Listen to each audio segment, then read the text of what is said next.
So, settings in the top right, enter settings, and you want to choose HD, okay? And then for project video format, you want to choose HD 1080p, and then whatever your frame rate is. We can do this in. It's 24.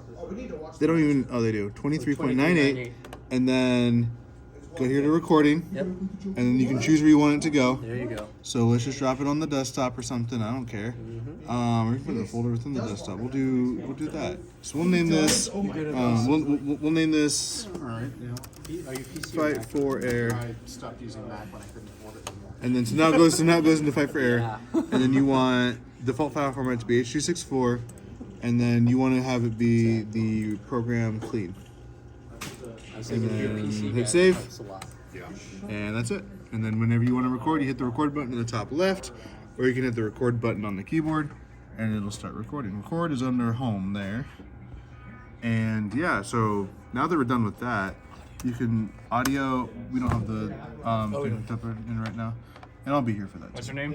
My name is Tony 2.